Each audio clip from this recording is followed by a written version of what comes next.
Welcome to Rewatch and Rank. On this channel, we rewatch older TV shows, provide a summary and opinion on the episode before ranking each episode against each other.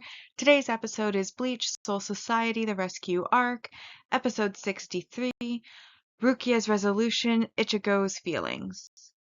The episode in a nutshell is a brief reminder of what happens in this episode. So, this episode, at least on the platform I was watching it on, had a double long episode. And it basically, the first half was a recap of all of the main moments of what happened during the arc and so far. So, highlighting the major battles that happened, some of the main backstory events, etc. And it just basically reused the footage, adding in a bit of a commentary over the top from the various characters. It was entertaining, but didn't have much to do with the story. In the second half, we pick up on the story where we have some slice of life moments. Ishida repairs the clothes that they had worn from the human worlds because they can't wear the death god robes back to the human world. We have, Ichigo sparring with Ikkaku before Kenpachi arrives, and then Ichigo makes his escape. In a way, she starts looking for Rukia, but when they aren't able to find her, her and Ichigo run around to various places looking for Rukia, including going to visit Renji and Byakuya, who are still in the hospital room, before they eventually go to Kukaku and Ganju's place, where they find that Rukia has arrived to apologize for what happened with their brother. And Kukaku basically says she already had forgiven her, she was just waiting for the apology, because Utakate had been there and he had told them exactly what happened and that it wasn't really anybody's fault. Like, Kaizen was taken over and he basically suicided on the blade she just happened to be holding up at the time. She didn't actually do anything, and they understood that. So she gets her forgiveness. That's when Ichigo and Inoue find her, and she reveals that she would like to stay. And Ichigo says that's a good thing, like that if she feels comfortable enough to stay, then that is, an improvement, massive improvement from where she was before. So he's happy for her. Then everybody goes through the um tunnel, the gateway, and it's an official gateway, but the inside's still the same, and they end up being chased by the cleaner as they run back to the human world. On the way out, they end up appearing in the middle of the sky, but um, Urahara is there to catch them, and he apologizes because obviously they've learned about him too and the experiments that he ran, some of the inventions he had done, how he had been secretly trying to turn Rukia human, things like that throughout the episode. But Ichigo basically says he's not mad at him, everything worked out, and that he ultimately is grateful for Urahara for helping them and helping him especially, like with regaining his death god powers and such. So they end up, not being in conflict, and they essentially get a magic carpet ride to each person's house, dropping them off, and then the last scene of the episode is Ichigo in front of his own house saying that he's home. So now that we've been reminded what happened in the episode, it's time to rank the episode first on our mostly objective ranking list, followed by the personal ranking list.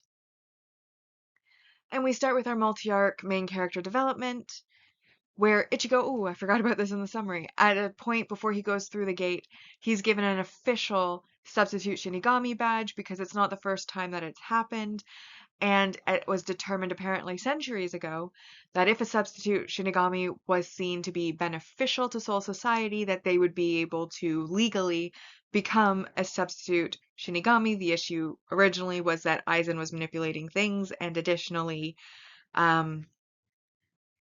he wasn't a legal substitute Shinigami. But now he's legal, he's official, and he got a badge. Obviously, everybody made it home. I didn't really count that as a development, but I maybe should have. I didn't, though. And then we also had the multi-arc main character growth with Rukia finally apologizing to the family of Kaizen, to the other Shibas, for, what part she did play in his unfortunate end, and was forgiven, which I'm sure is a huge weight off her shoulders, given how, affected she was by it. Um, and the fact that they forgave her, again, also will help with that burden. And then she does make the choice to stay in Soul Society, showing that she has also, I guess, chosen to forgive the other Shinigami for attempting to murder her.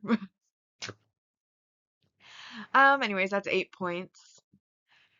And then recap or setup episode, because the first half of the episode was entirely just recapping the entire arc so far. I took 1 point for that, which does ultimately leave this episode a 7 out of 10. And this is also the last episode in this particular arc, which brings us to our mostly objective ranking. We have in first, Flash Goddess Yoruichi Dances, The Despicable Shinigami in second, third, Ishida the Utmost Limits of Power, fourth, Morning of the Sentence, fifth, Genichimaru's Temptation, Resolution Shattered, sixth, An Accomplished Oath, Get Back Rukia, seventh, Supersonic Battle, Determine the Goddess of Battle, eighth, Senbon Crushed, Zangetsu Thrust Through the Sky, ninth, Release the Black Blade, The Miraculous Power, 10th, the Conclusion of the Deathmatch, White Pride and Black Desire, 11th, Reality of the Despair, The Assassin's Dagger is Swung, Aizen Stands, Horrible Ambitions, 13, Gather Together, Group of the Strongest Shinigami, 14th, Hitsugaya Howls, 15th, The Strongest Shinigami, Ultimate Confrontation Between Teacher and Students, 16th, Overcome Your Limits, 17th was The Avengers, 18th, Rukia's Nightmare, 19th, Renji Oath of the Soul Deathmatch with Byakuya. This episode is all the way down at 20th, Rukia's Resolution, Ichigo's Feelings, 21st, Authentic Records, School of Shinigami, and then in 22nd, The Reviving Lion. Bringing us to the personal ranking, and I decided I liked this episode. The commentary was fun, but it was a little bit boring to just see reused footage or drawings in the case of anime. I did also enjoy kind of how everybody now is friends. They're interacting with some of the characters that they had fought before. There's some slice of life scenes of people recovering, and different interactions between the characters, which personally I do enjoy. And it was like a nice change of pace to be more relaxing, but not relaxing in a frustrating way, like let's get to the action already, because the action already happened. So it was more, let's come down from the action that we have now already seen and just, take a moment to enjoy the setting and the characters, etc. I really enjoyed that. And then, of course, we have everybody returning home, getting our resolution. And then you also get a little hint that the story's obviously not completely over because, you know, after they drop everybody off, Urahara and Yoruichi have a little bit of a conversation about how, they started on the losing side and how they're just going to keep working those kids and hope for the best. So obviously Aizen escaped. He hasn't been defeated. So we have the fact that the story is still going to continue and those little hints playing out. Overall, like I said, I did enjoy the episode. And I found that the entertainment value was good, especially in the second half. And even the first half, again, the commentary was amusing. So I decided to give it an 8. And with it being an 8 out of 10 and it being the last episode of the series, we now have our official personal ranking list. And in first, we have Release the Black Blade, The Miraculous Power. Second, Conclusion of the Deathmatch, White Pride and Black Desire. Third, An Accomplished Oath, Get Back Rukia. Fourth, Ishida, The Utmost Limits of Power. Fifth, Supersonic Battle, Determine the Goddess of Battle. Sixth, we have Senbon Crush, Zangetsu Thrust Through the Sky. This episode I put in 7th place, Rukia's Resolution and Ichigo's Feelings.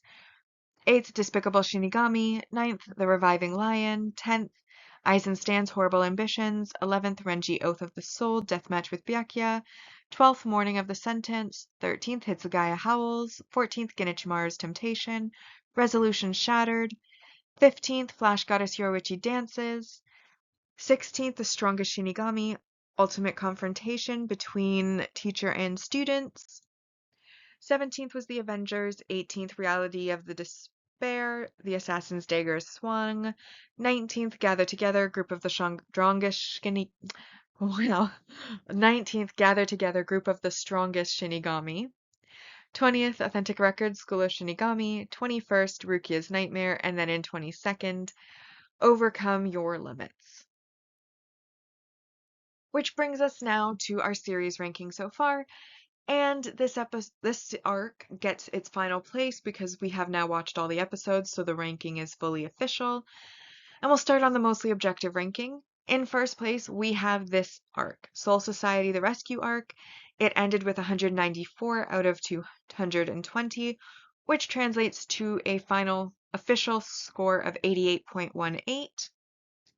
Second place was Agent of the Shinigami arc with 84%.